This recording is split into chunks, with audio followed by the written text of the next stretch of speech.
सुंदरबनी के सियोट इलाके में स्वास्थ्य सुविधाओं की बदहाली को लेकर स्थानीय लोगों का गुस्सा फूट पड़ा है। पूर्व डीडीसी अरुण शर्मा की अध्यक्षता में भारी संख्या में ग्रामीण पीएचसी सियोट अस्पताल में इकट्ठा हुए। ग्रामीणों का आरोप है कि लंबे समय से 102 एम्बुलेंस की मांग की जा रही है, लेकिन प्रशासन केवल गुमराह कर रहे हैं। प्रदर्शनकारियों ने प्रशासन को एक लिखित पत्र सौंपकर स्पष्ट चेतावनी दी है कि यदि अगले 7 दिनों के भीतर अस्पताल को एम्बुलेंस उपलब्ध नहीं कराएगी तो जनता सड़कों पर उतरने के लिए मजबूर होगी। पूर्व डीडीसी अरुण शर्मा ने कहा कि यदि समय सीमा के अंदर समाधान नहीं हुआ तो उन्होंने आने वाले दिनों में प्रदर्शन का आह्वान किया है। हाईवे के साथ सटा हुआ इलाका सियोट लंबेडी टूवर्ड्स नौशहरा फिर राजौरी, यहाँ से 10 किलोमीटर पीछे सुंदरबनी, ये जितना भी बॉर्डर बेल्ट है, ये बाजाबाई ठिचका के साथ लगता हुआ कांगड़ी, पूरी कांगड़ी के अंदर 4 पंचायतें हैं, लोअर कांगड़ी, अपर कांगड़ी, मिडिल कांगड़ी। कम से कम 20,000 की संख्या है और नेशनल हाईवे के ऊपर आए दिन एक्सीडेंट होते हैं। कोई ऐसा दिन नहीं निकलता यहाँ जब कोई एक्सीडेंट ना हो। अभी 3 दिन पहले यहाँ एक्सीडेंट हुआ, लड़का अभी कोमा में है। कोई ऐसा महीना नहीं है जिस महीने के अंदर यहाँ कम से कम 7, 8, 10 एक्सीडेंट ना हो। और ये इसका नाम हमने रखा हुआ है एक्सीडेंटल प्रोन एरिया। ये एक्सीडेंटल प्रोन एरिया है। यहाँ ये तमाम डिस्कशंस जो हैं ये कंसर्न हेडक्वार्टर जिला अधिकारियों के साथ एक बार नहीं 100 टाइम्स हुई हैं, कमिश्नर सेक्रेटरी से हुई हैं, डायरेक्टरेट से हुई हैं, लेकिन हमारी शराफत को हमारी कमजोरी ना समझा जाए। ये लोग शरीफ हैं, कमजोर नहीं है। जिस दिन ये अपने मन के अंदर ठान लेंगे कि हमने नेशनल हाईवे बंद करना है, किसी में इतनी दम नहीं है, किसी में इतनी ताकत नहीं है नेशनल हाईवे को खुलवा दे। सब दुनिया जानती है सुंदरबनी सियोट को, किसी से भूला हुआ नहीं है। मंडी से लेके किश्तवाड़ तक हमारा दबदबा चलता था, अभी खत्म नहीं हुआ है, हमने छोड़ा है। इसका मतलब यही है कि हम कमजोर पड़ गए हैं, दाढ़ी बेशक सफेद हो गई है।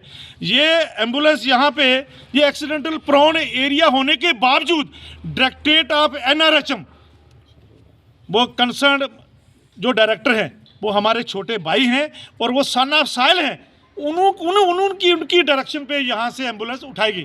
पीछे क्या कारण रहे होंगे मैं किसी को पर्सनल तौर पे कटाक्ष नहीं करूँगा, लेकिन एम्बुलेंस उन्हीं के जब दौरा किया था उन्होंने तब एम्बुलेंस उठा गई थी। आज मैंने 10 कॉलें की हैं उनको, लेकिन उनका फ़ोन बिजी होने के कारण उन्होंने वो फ़ोन कॉल नहीं उठा पाए। मुझे लगता है असेंबली के कारण कुछ बिजी व्यवस्था रही होगी। लेकिन यहाँ एक PHC है, हम डिमांड करते हैं यहाँ CHC बनाया जाए, यहाँ अल्ट्रासाउंड दिया जाए, यहाँ CT स्कैन दिया जाए, तमाम फैसिलिटी जो है यहाँ होनी चाहिए। क्योंकि राजौरी और जम्मू में अगर सबसे सेंटर वाला इलाका है और यहाँ सबसे ज़्यादा एक्सीडेंट होते हैं वो इसी एरिया में होते हैं। तो इसलिए हमारी तमाम लोगों के द्वारा, लोगों के माध्यम से, मीडिया के माध्यम से जिला एडमिनिस्ट्रेशन से अपील है, पहले तो 1 हफ्ते के अंदर अंदर यहाँ जो एम्बुलेंस उठाई है वो फौरी तौर यहाँ आए और जितनी भी रिक्वायरमेंट हैं, बिल्डिंगें आप जितनी मर्जी बना दो, बिल्डिंगें आपने एम्स भी बनाया है, बिल्डिंगें आपने 20-10 साल पहले सुपर स्पेशलिटी बनाया है, लेकिन जरा थोड़ा सा एक्सीडेंट हो जाए तो पठानकोट से पीछे हमारा पेशेंट रुकता नहीं है। ये सच्चाई है, ये ज़मीनी हकीकत है। कोई भी एक्सीडेंट होता है, आज रात को एक्सीडेंट हुआ एक सुंदरबनी में, लेकिन वो बंदा जो है वो PGI में एडमिट है। रात को 2 बजे मेरे को फ़ोन आया कि हम 2 बजे पहुंचे। तो कहने का भाव ये है, बिल्डिंगें जितनी मर्जी बना लो, जब तक आप बेसिक फैसिलिटी जो है, जो निजी लोगों को चाहिए, जब कोई एक्सीडेंट हो जाता है तो सबसे पहले CT स्कैन चाहिए, आपको MRI की मशीन चाहिए, आपको तमाम जो है इक्विपमेंट चाहिए, लेकिन वो हमारी जितनी भी बिल्डिंगें हैं, नौशहरा, सुंदरबनी, सियोट, बालबाकर, ये इन पूरे रिक्वायरमेंट से वंचित है। हमारे पास नहीं है ऐसी रिक्वायरमेंट, हमें चाहिए। और अगर हमारी फैसिलिटी जो है हमें नहीं प्रोवाइड कराएगी तो मजबूरन जो है हमें रोडों पे आना पड़ेगा। उसके लिए चाहे वो स्टेट की सरकार हो, चाहे सेंटर की सरकार हो। ये तो बहुत अच्छी बात है, स्टेट में एक दूसरी सरकार है, उसको भी देखना चाहिए। लोगों द्वारा चुनी हुई सरकार है। पहले तो इल्ज़ाम लगते थे कि जी वो प्रॉक्सी जो है सरकार चल रही है, दिल्ली से सरकार चल रही है। अब तो लोगों की चुनी हुई सरकार है भाई। अब तो लोगों के जो छोटे मोटे मसले हैं वो हल होने चाहिए। इसलिए मेरा आपसे कहना है, फिर कहना है कि हमारी एम्बुलेंस, हमारी जितनी भी रिक्वायरमेंट है वो जल्दी से जल्दी जो है हमें प्रोवाइड कराइए। धन्यवाद। हाँ, लोग मिले हैं हमसे, उन्होंने हमें अपना मेमोरेंडम दिया है। तो ऐसे तो हम ऑथराइज नहीं है, क्योंकि बीएमओ साहब या सीएमओ साहब ही बाइट्स दे सकते हैं, लेकिन हम इनका जो मेमोरेंडम है वो आगे अपने हायर ऑफिशियल्स तक पहुंचा देंगे और जो भी हो सकेगा उतना कोशिश करेंगे। जो हम कर सकते हैं वो तो हम कर रहे हैं। ये एक्सीडेंटल प्रोन एरिया तो है ही है, क्योंकि यहाँ से हाईवे जा रहा है, लेकिन फिर भी जितना कुछ हो सकता है हम कर रहे हैं। उसके बाद हम पेशेंट्स को रेफ़र करते हैं, लेकिन उसके लिए वही है, एम्बुलेंस चाहिए। हर किसी के पास अपना कन्विंस तो नहीं है, फिर भी कोशिश हो रही है, हम हायर अथॉरिटीज़ तक आपकी डिमांड्स पहुंचाएंगे। कि हमें जो जनरल प्रॉब्लम है, जो एम्बुलेंस की बहुत ज़्यादा प्रॉब्लम आ रही है। यहाँ बहुत एक्सीडेंट हुए, परसों भी यहाँ एक एक्सीडेंट हुआ। वो लड़का अभी जम्मू हॉस्पिटल जहाँ भेजा गया, यहाँ कोई साधन ही नहीं है।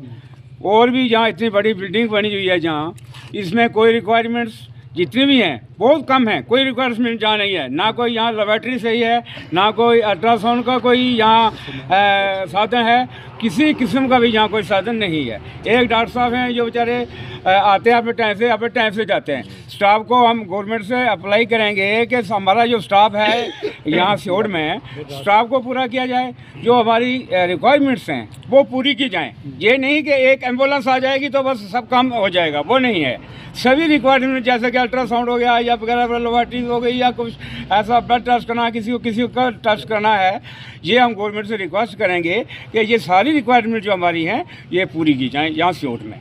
यहाँ से एम्बुलेंस 112 गए हुए 6 मंथ हो गए हैं और कहाँ गई है किसी को, आवाम को पता नहीं है। लिहाजा हम उच्च अधिकारी को हम रिक्वेस्ट करते हैं कि एम्बुलेंस को दोबारा रिस्टोर किया जाए और उसके बाद यहाँ स्टाफ की बहुत कमी है, पूरा स्टाफ नहीं है और स्टाफ को पूरा किया जाए। 10 दिन का टाइम जी, 10 दिन। सर, पीएचसी सियोट की अगर बात करें तो ये राष्ट्रीय राजमार्ग से लगता क्षेत्र है और पीएचसी सियोट में एम्बुलेंस ना होना, सर ये कितनी बड़ी समस्या है? बहुत बड़ी समस्या सर, यहाँ एक्सीडेंट अमूमन होते रहते हैं। दूसरा डिलीवरी केस भी होते रहते हैं। यहाँ से शिफ्ट करना सुंदरबनी या जम्मू शिफ्ट करने के लिए कोई साधन नहीं है। लिहाजा उच्च अधिकारियों से हमारी ये रिक्वेस्ट है कि जल्दी ही जल्द हमारी एम्बुलेंस द्वारा रिस्टोर की जाए। बच्चों का भविष्य सिर्फ किताबों से नहीं बल्कि सही माहौल, सही मार्गदर्शन और सही शिक्षा से बनता है। MV international school affiliated to CBSE nursery से 12वीं तक, जहां पढ़ाई सिर्फ बोझ नहीं बल्कि एक आनंद है। प्रेप स्कूल की विशेष पहचान इंग्लिश फोनिक्स आधारित शिक्षा, बच्चों के लिए आकर्षक किड्स टॉय रूम, लर्निंग के साथ फन अम्यूजमेंट पार्क फैसिलिटी, जोशपूर्ण और प्रेरक गतिविधियों पर आधारित कक्षाएं, क्वालिटी एजुकेशन का भरोसा, 18 से अधिक एजुकेशन एक्सीलेंस अवार्ड्स, अनुभवी शिक्षक और आधुनिक शिक्षा प्रणाली, safe and reliable transport, 47 school बसें, सुरक्षित पिक एंड ड्रॉप सुविधा। यहाँ हर बच्चा सीखता है सोचना, समझना और आगे बढ़ना। Admission open nursery to class 12। आज ही अपने बच्चे का सुनहरी भविष्य सुरक्षित करें एमवी इंटरनेशनल स्कूल के साथ। एमवी इंटरनेशनल स्कूल, जहाँ शिक्षा बनाती है कल के लीडर्स। जम्मू कश्मीर की खबरों के लिए जुड़े रहिए जेके अपडेट के साथ।